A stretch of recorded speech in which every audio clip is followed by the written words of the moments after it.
இளம் தலைமுறையினர் போதைப் பொருளுக்கு அடிமையானால் நாட்டின் மனித வளம் அழிந்து போய்விடும் என்று மது மற்றும் போதைப் பொருள் ஒழிப்பு மகளிர் மாநாட்டில் விடுதலை சிறுத்தைகள் கட்சியின் தலைவர் திருமாவளவன் வலியுறுத்தினார். விடுதலை சிறுத்தைகள் கட்சியின் மகளிர் விடுதலை இயக்கம் சார்பில் மது மற்றும் போதைப் பொருள் ஒழிப்பு மகளிர் மாநாடு கள்ளக்குறிச்சி மாவட்டம் உளுந்தூர்பேட்டையில் நடைபெற்றது. இதில் திமுக செய்தி தொடர்பாளர் TKS இளங்கோவன், திமுக அமைப்பு செயலாளர் RS பாரதி, காங்கிரஸ் MP சுதா, இந்திய கம்யூனிஸ்ட் கட்சியின் சார்பில் ஆனிராஜா, மார்க்சிஸ்ட் கம்யூனிஸ்ட் கட்சியின் மத்திய குழு உறுப்பினர் வாசுகி உள்ளிட்டோர் பங்கேற்றனர். மாநாட்டின் தொடக்கத்தில் மது ஒழிப்பு மாநாட்டிற்கான தீர்மானங்களை திருமாவளவன் வாசித்தார். தேசிய மதுவிலக்கு கொள்கையை வலியுறுத்தி மத்திய அரசு சட்டம் இயற்ற வேண்டும். மதுவிலக்கை அமல்படுத்தும் மாநிலங்களுக்கு சிறப்பு நிதியை மத்திய அரசு வழங்க வேண்டும். போதைப் பொருள் நடமாட்டத்தை கட்டுப்படுத்த மத்திய அரசு தமிழ்நாட்டிற்கு கூடுதல் நிதி வழங்க வேண்டும் உள்ளிட்ட 13 தீர்மானங்களை அவர் முன்மொழிந்தார்.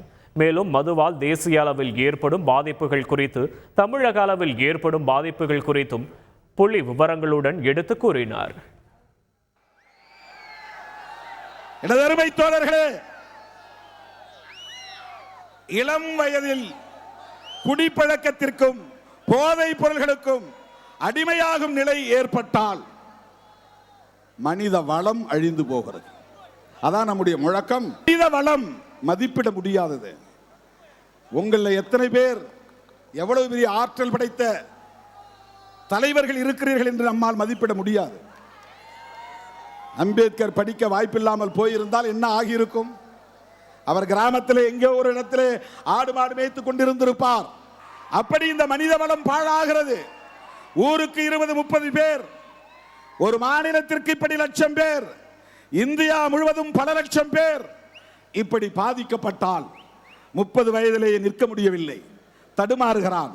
40 வயதிலேயே கல்லீரல் பாதிக்கப்பட்டு, நுரையீரல் பாதிக்கப்பட்டு மெல்ல மெல்ல மருத்துவமனையில் கிடந்து சாகும் நிலை ஏற்படுகிறது.